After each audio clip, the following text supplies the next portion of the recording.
Good morning, everyone. Welcome to our first Principals Coffee of 2024 here at Wampus. We have two things on our agenda this morning. The first is with Dr. Kaltenecker about Title I, and then our second is with Ms. Palmer with computer-based testing, and we also have a special student guest that's going to be answering a few questions for us. So again, welcome. Hope the new year is off to a good start. And I'll hand it over to Dr. Kaltenecker. Great, thank you. So I have two parts of the presentation. The first is our required presentation for the Every Student Succeeds Act. I'll explain that in a moment. And then I'll also talk about some other initiatives in the school district. So first of all, Title I refers to funding that districts get based on need from the federal government. So as part of getting this funding, we have to spend it on particular items that are outlined in the regulations. And I have to make a presentation on it annually. So I'll talk about that. So the funds are designed to support students in reaching the standards of each state. So we gear our funds toward the academic intervention services in the district, and some of our money will go towards supporting during the school year and the after school year academic support services that we provide for students. Also, we offer professional development to teachers, and we put in where teachers are designing and working on their curriculum to make sure it's meeting state standards, and that we're differentiating instruction in the classroom for students. Sometimes we spend some funds on materials that are related to raising the standards for all students. So those are areas where we spend most of our money. Byram Hills only gets about $50,000 annually in Title I money. While it's not a lot of money, I'll take any funds I can get that relieve us from having to turn the funding over to taxpayers. Finally, the final thing I have to present is that if you have complaints about how the district is distributing funds, there is a website you can go to and an email for the state. However, I hope that you would contact me first so that I could hear what your concerns are and we can work through that. Also, there's a lot of ways that parents can get involved in our schools. The fact that we have parents come to our principals' coffees is one way. We have hiring committees that parents are part of every year. In fact, that training is coming up. So you could be involved in the hiring process of teachers and administrators. We have our site-based teams, and we have the Byram Hills Education Foundation, our PTSA, and also something I'll talk about at the end of the presentation is startup. So there's several ways parents can be involved, and we encourage our parents to be partners in the work that we do in the school district. So let me talk about a few other things curricularly, aside from the Title I funding. One thing I know that Mr. Mack and Ms. Palmer have worked really hard on at Wampus is how do we balance students' wellness with academic rigor? And we've done a lot of study in the district. We've done several book reads, and we've looked at the research on that balance between wellness and academics and cognition. And so this quote from an excellent book by Mark Brackett called Permission to Feel, where he talks about the fact that cognition or memory, attention, and focus all go back to emotions, and that they are tied together. And other research on neuroscience supports that as well, that you can't separate learning from emotions. And that's why we work really hard in schools to make sure that we create environments for students where they can be relaxed and calm so we can maximize learning. And this particular wheel, we call it, this is a social emotional learning wheel, which has 5 competencies that drive our work around social emotional learning or wellness. You see a lot of different areas in here, and you can make some connections between some of these, like goal setting and interaction with peers and with adults, that social awareness, decision making, all tied directly to academic achievement as well. So that's our goal, is to make sure we're finding that balance. We don't believe they're mutually exclusive. We know that learning goes hand in hand with wellness, and so we work tirelessly on that piece. Along with that is our character education principles. We've had these character education principles in Byram Hills for over 25 years, and we've currently been reviewing them with our site-based team. You're going to be getting a survey sent out this week that asks you to give some feedback on these principles. So we spent 2 years looking at other models, and the question we were asking ourselves is, are these 3 principles that we developed 3 years ago still relevant today, and is there anything missing from this? So these are principles that we work on in the district that guide the way we interact with each other. Respectful dialogue, respect for self and others, service and kindness. So you'll be getting a survey where you can give feedback on these 3 as well as some other principles that we have looked at through some of the research and literature on character education. So we hope you'll fill that survey out and give us your feedback, and then we'll possibly revise the character ed principles. I want to talk just about a couple more things about our curricular initiatives. I do get asked questions frequently from parents about how we make decisions around curriculum, and I review curriculum on a regular basis throughout the entire district, from every school building at every grade level. And I use a 4-phase process. This is not so much linear. We can iterate within and across several of these phases, depending on what the needs are and what we're learning as we implement or revise curriculum. So the first phase is that we study and plan. So whenever we're looking at curriculum, we want to look at the current research, we want to look at what the state standards are, what national standards are, and what expectations are for students when they graduate from Byram Hills. Then the second phase would be implementing it. Once we study and make a decision about curriculum, we want to implement it and see how it interacts with students and how students respond to that curriculum. The third phase is to evaluate how students responded, reflect on it, and possibly make some revisions and refine it. And this could happen, the cycle could be a multiple, again, iteration through those phases, and sometimes we may be here for a while. So for example, we're looking at a K-5 science curriculum right now. We started this work right before the pandemic. We picked it up last year. We looked at 13 science programs for the elementary schools before making a decision on one to pilot. So we started at that study and plan phase for a couple years. And now we're piloting, so we're sort of in this pilot implementation phase. And then we'll iterate back to study and plan as we get feedback, and then maybe go to the evaluate and reflect. And we may stay a while in that implementation phase. We just had a meeting yesterday after school to debrief what we're learning so far, and we'll make decisions about how we go forward. Do we want to continue the pilot? Do we want to bring more teachers into the pilot? Those are questions we'll ask ourselves as we go through that process. So that's a phase that I use with all of our curriculum at various points in time. Some of the priorities, if we're looking at Wampus and Coman Hill, literacy is a major focus of ours right now. We're spending a lot of time and attention on literacy. We started a literacy study last year. We're continuing that work this year, and we have about a 9-page document of literacy goals that are driving our work this year. We'll continue again in that study and plan and implement phase for several years as we learn about literacy. So that's a priority.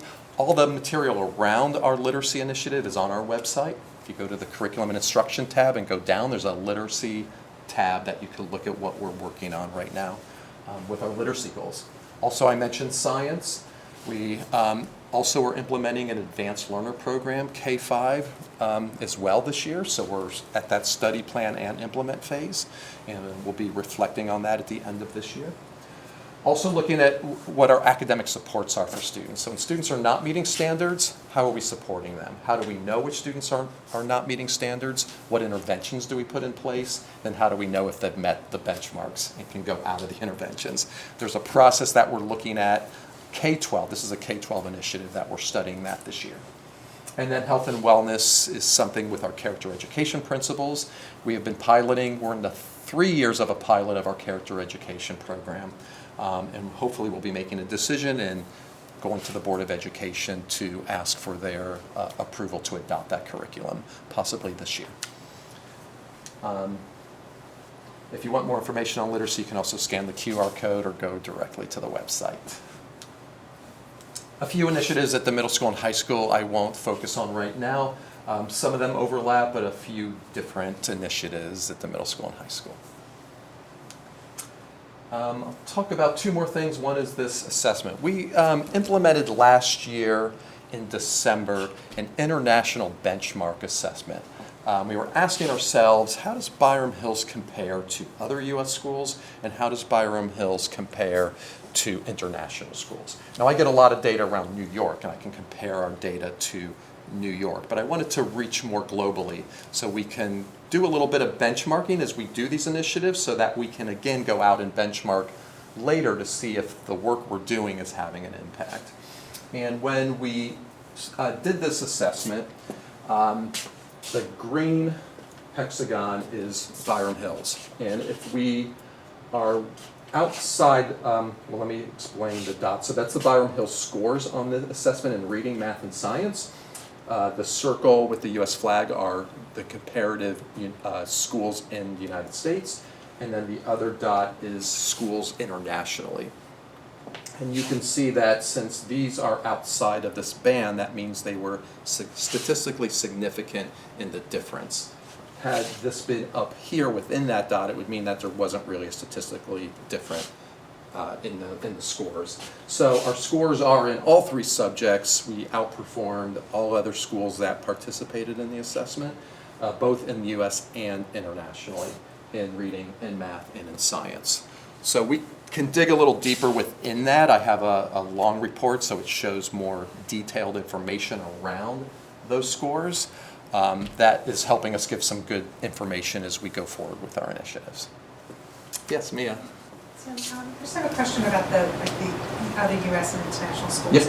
Are they comparing apples to apples? Like, are they comparing schools that are like Byram, maybe in size and Right. other demographics? I don't know what they would use, but or are they comparing all international schools? Like, I'm just thinking, are they comparing like the math scores in, say, Russia and China versus, you know, countries where there's huge illiteracy issues? Right. So the schools that they compare to are all schools who have participated in this particular assessment, which were around, I believe it was around 300 American schools and over 600 international schools. Demographically, they didn't group us with like schools. They could be schools of varying degrees. So the schools are opting into the test? They're opting into the test, yeah. Yeah. So it did provide some information. It was a nice measure just to give us that type of benchmark. Wasn't sure where this data was going to land. There were some indicators within there that's giving us some things to think about, so we're exploring that. And then we'll probably administer this assessment in a few more years to see if there's any change or difference. So it was an interesting way just to compare us to some external benchmark. Because we know we do well here, it was just some other way to compare it to something.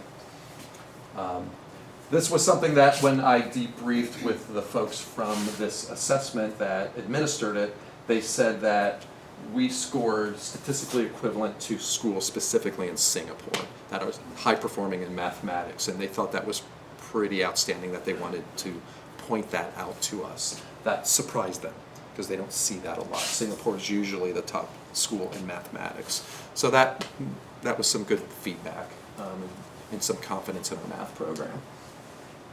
Finally, let me end with Startup. Startup is a new program that we started at the high school last year. It's a 2-year program to teach students about entrepreneurship. So the goal of the program is that students learn about how businesses run and start and implement their own business. It's for juniors and seniors.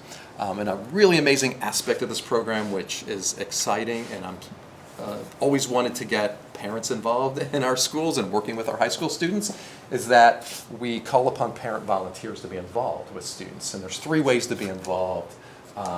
You can be involved as a coach. A coach comes in, and if you have an area of expertise, you can teach a lesson to students at the high school level. There's minimal time commitment because you can come in once or twice throughout the year. You come in for a couple periods a day to teach content. The classroom teacher will work with you on helping you design that lesson. So we're looking for all areas that could be relevant to implementing a business. If you have experience working with startups, and many of our families do, that's one area. But if you have some very specific knowledge around marketing or around finance or legal counseling on how to start businesses, there's lots of areas you can be involved in giving our students some great knowledge and sharing your experience with them. Another way to be involved is to be a mentor to a team. So every team has a parent assigned to them as a mentor to guide them throughout the process of starting their business. Last year, we had 17 parents involved. This year, we have about 22 parents as mentors alone. It's a really rewarding experience. That's more time consuming, so you need to have more time. It's a bigger time commitment, but it's a great experience and a relationship for our students to work with our community members and people who are experienced to give them some guidance on starting a business. And a third way is to be a judge. So students have to pitch their ideas 2 times throughout the year, once at mid-year and once at the end of the year. So we ask parent volunteers to sit on a panel and evaluate the students' presentations. So love the fact that we can get our parent community involved working with our kids and create some relationships there between our students and our parent community. So if you're interested, you can scan that QR code, fill out the database, and our teachers will be in touch with you. And that's all I have. So any other questions around either the Title I information or around our curriculum? It's my favorite. That was this year. There are lots of fun pictures. Great. Thanks for your time. Hello, good morning. That's my favorite picture too. For those of you who do not know or remember, I used to be a kindergarten teacher for 15 glorious years. And so again, everything you need to learn, you learn in kindergarten. That's always my tagline. So today I have the pleasure of presenting to you information about our CBT. And before I even go into what that is, I'd like to present to you my assistant principal for the day. And let's make him feel welcome. So Tim here is our assistant principal for the day, and he will be behind the scenes, really getting to know what it feels like to make some important decisions, right? And to see the school from a different lens. So as I was talking to Tim, I said, well, you know, what do you know about CBT and what does it stand for? And he has agreed to help us all know what that is. So I'll ask, and you have to speak loudly, what does CBT stand for? Computer-based test. Computer-based testing, thank you so much. Now, computer-based testing is something that the state is rolling out for all schools, right? And how do you feel about computer-based testing? Well, I'm excited to take it on a computer this year, and I think it's going to be easier for me to check my work, and it's going to help me stay focused. Lovely, right? And so we have lots of key points there. It's exciting for the kids, right? They're used to taking tests on paper, but even throughout the school year and over the last few years, students have been taking tests on the computer a lot more. And so now the state is definitely bringing that to our mandated testing. And of course, there are a few things that he also mentioned. Obviously, it's on the computer, but the ability to review the tests, right? Now, we have what we call the simulation that will be coming up, and I'll review a little bit of that with you today, as well as the actual CBT, computer-based testing, New York State test. What's the biggest difference? The CBT is a simulation to help you get ready for the actual state test. Very good. So the simulation is just practice, right? And so with that, we'll warm up and get the students and the school ready for the actual test, all right? So thank you so much. You can take a seat next to Mr. Mack. Let's give him a round of applause. Okay, so as I said, or as Tim helped us to realize, we do have the computer-based test, and you'll see those dates, those are in the spring, but we have the simulation that will be next Friday, January 19th, and that's ELA school-wide, grades 3, 4, and 5. Last year, it was just grades 4 and 5 that participated, and this year it will be school-wide. And also, this year is the first year that science will be doing it in 5th grade, and they will have their simulation on Monday.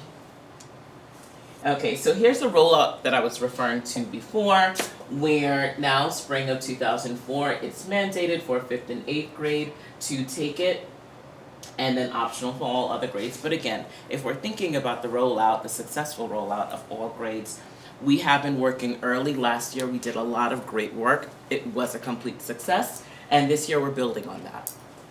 But the actual tests will be for ELA Tuesday and Wednesday of April 16th and 17th, And then math, Tuesday and Wednesday, April 30th and May 1st. Now, I'm going to keep it very simple because, as we said, it's really just the same New York State test that we've been doing for years. However, the simulation really prepares for us to do it on the computer.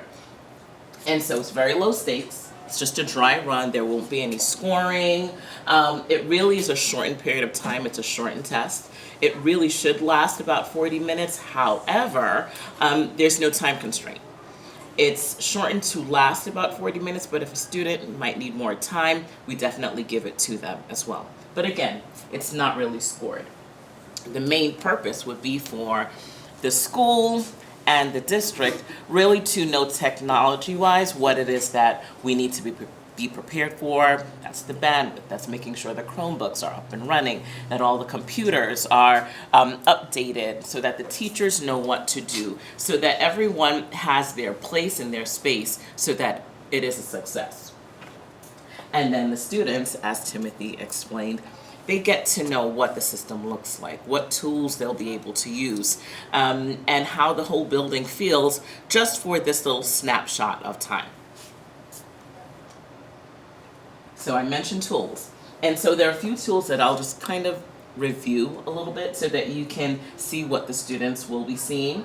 Like, for example, the student directions are right on the screen. And at the end of the presentation, I do have an example that we can kind of roll through so that you'll be able to see. However, there will be indications like what test they'll be taking, how do you know if you're online, offline, and just different tools that are specific to both ELA and math. Testing tools, they can zoom in, zoom out, bookmarks, noting, highlights, reading line by line, answer eliminator. Those are all tools that as a teacher, we teach students what to do. For example, if you have your multiple choice A, B, C, D, we always teach the students, get rid of the answer that makes absolutely no sense and really just look at your options. And the system actually helps students make those important decisions. There are also specific tools for students that have IEPs and 504 plans. And all of that is made through the collaboration with our different teams. So as I mentioned before, there are different content area tools like for ELA and math, and they do actually vary by grade. And the students, as I said, they'll be more used to using these tools as teachers present time and space to practice. So let's talk about maybe some of the tools on the screen. This is an example of what they might see on an ELA screen. As you can see, there's a bar that they can move from left to right, making the words bigger, smaller. They're able to see more of the story. And there are other tools like being able to roll through the content, going back and forth, navigating between questions. So again, they are used to using some of these tools for other tests that they take, but definitely specifically through the simulation, they will become more used to using it for the CBT. For math specifically, they'll gain access to using other tools as well as a drawing tool. Teachers are always saying, show your work, show your work. And while it might be challenging doing this on the computer, they are still able to do that, and they're able to practice doing that ahead of time. Now, here is that tool that Timothy was talking about before, and this is the review screen. Now, again, we always say check your work, show your work. There is a specific screen that as the students are working through the tests and using some of the tools, like the bookmark tool, reviewing what questions they've answered, what questions they haven't answered, the system highlights them. So when they get to the review screen, they are able to look and see what they need to go back to, okay? And so this quick little snippet here shows that they bookmarked a few, they didn't answer some, and they need to go back to that. So again, there really is a great way for students to review their work. And of course, a secondary indication that, hey, you might have missed a question.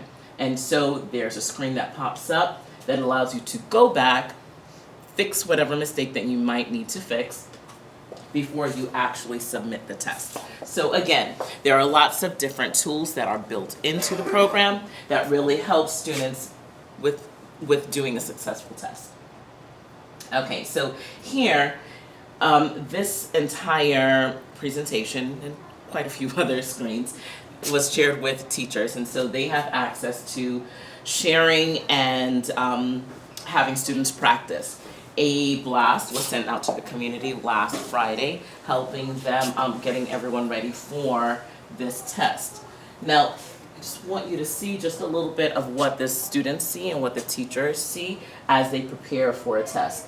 Now, this website helps teachers give the students practice. So I've already queued up an ELA grade 3 sampler, and I'm going to start the test. And they're able to see what some of the accommodations are and walk students through it.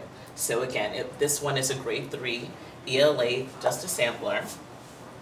And you can see all the different tools that do pop up on the screen as students and teachers prepare for the test. And here is that. And then you wait to start. And then, of course, everyone stops. The teacher makes sure that everyone is emotionally ready and everyone is ready to take a great test and do their best. And then the class starts the test together. Okay? Does anyone have any questions? Yes? Question. Sure. Are the samplers available for the kids to do at home as well, or just? Yes, they are. Yes, they are. They are limited questions. However, I'm going to make this point. The samplers really are to help the students get used to using the tools. The questions come from past tests. The teachers are using past tests. So when you think of the difference between getting ready for the computer piece versus the content that the students are going to need, like how do you read through a story? What is it that the main character is feeling? What decimal, is equivalent to whatever fraction. That content piece is taught in the class. However, using past tests, teachers review that content as well as the system uses past tests to just kind of run through how do we use the tools to answer those content-filled I'm questions. thinking more just getting comfortable with using a computer and how to Yes. navigate with them. Definitely. Simulation too, sorry. Where do we access that? Well, we can share that right now. I need to, Yeah, the actual way, it's through the, I don't have it, it's Yeah. on the New York State. If you just literally Google, and we can also send it to you. Yes. It's New York State grade 3 to 8 testing, it all comes up, your teacher directions, all that stuff.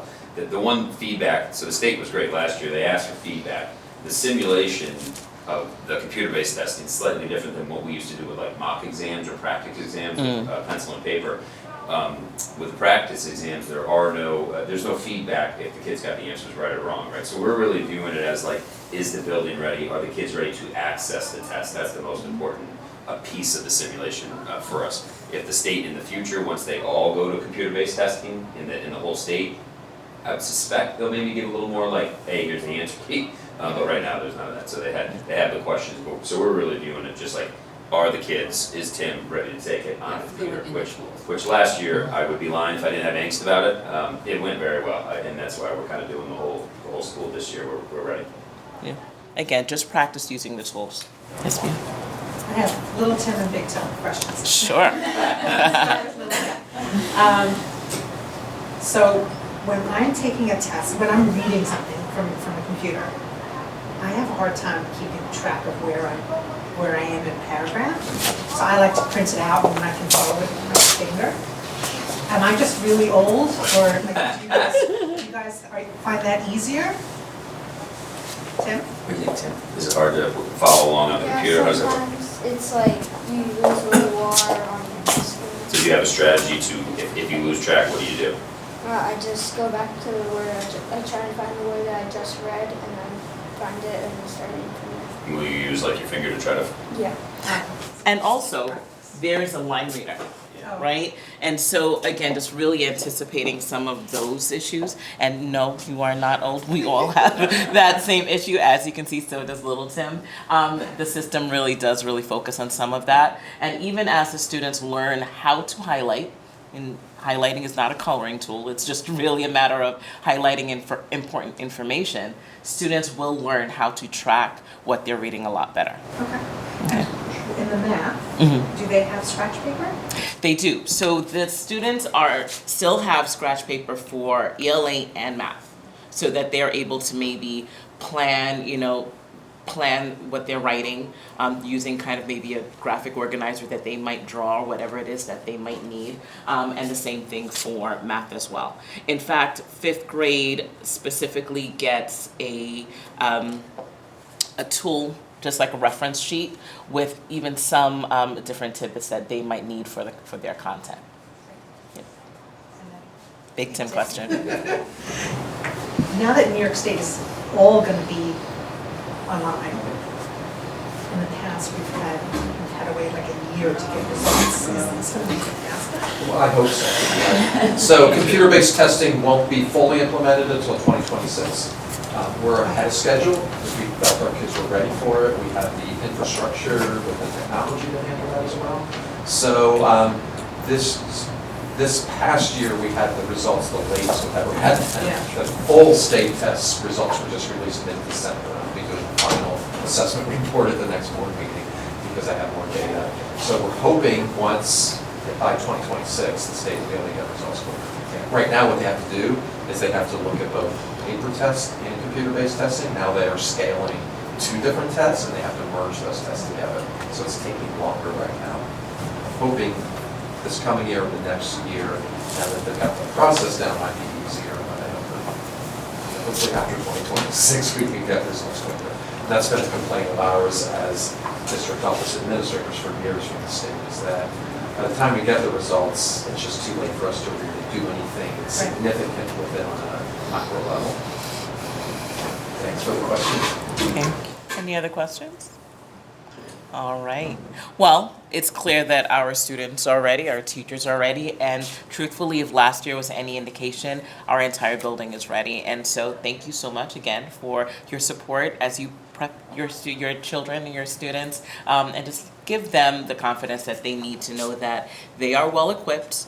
First of all, the simulation is just practice, and the CBT is much like the other state tests. They will practice whatever it is that they need to know throughout the school year. Okay, thank you so much. I'm going to hand over to Mr. Mack to close us out. I was just going to ask if there's any other, I mean, it was a very interesting transition for us last year to be able to do this, but it was, our state test scores results were good, and I think that the approach of Ms. Palmer and the teachers to be able to prepare the kids for it, that's what kind of gave us, it lowered my angst at least, and they just rolled with it. And even the flow of the day, of that specific day when there is a state test, it's just different, right? When we go back to pen and paper and we're taking inventory on the classrooms, who's done, who do we have to move, who maybe a child has a testing accommodation, can we group them? Everything is just here. And the kids are doing the test, they do well, and it's just one data point. So we're ready to go with it. We're doing the simulation next week. And science for anyone that has 5th graders on TV or in the audience, this will be the first year that 5th grade science test. It used to be in 4th grade, and now this year it's in 8th grade. So we're looking forward to that as well. If I can just add that Mr. Mack is underplaying the results of the state assessment. While it is only one indicator, the results were extraordinary last year. Very pleased to see, because we were worried with a lot that was being written about in the press about the post-pandemic and the dip in student achievement nationally or internationally. Our results over the last 2 years have been phenomenal. We've had some of the best results we've ever had in the last 2 years. So I think we're just on a good trajectory with both the curriculum work, both the work here at Wampus that we're doing. And I think it's also an indication of the hard work of our classroom teachers during the pandemic that we had all of our students in, and we stayed really faithful to our curriculum. And we're seeing that impact now, post-pandemic, that our students are really achieving at high levels. So I encourage you to look at my assessment reports, which are on the district website, which can show our results. I'll be presenting at the next board meeting on January 16th, a final presentation. Now that we have all the state data released, I can do some comparison data with state and regional comparisons. So that puts us in context of how other districts have performed. If you need to access that information, shoot me an email. I can direct you to my presentations on the website, or if you have any questions about it. But again, the results here, thanks to the leadership, thanks to our faculty who worked tirelessly both during the pandemic and afterwards to make sure our students are meeting the academic learning needs and the wellness needs as well, since we know that's tied together intricately. So thank you. Thank you. Have a great day, everybody. Thank you.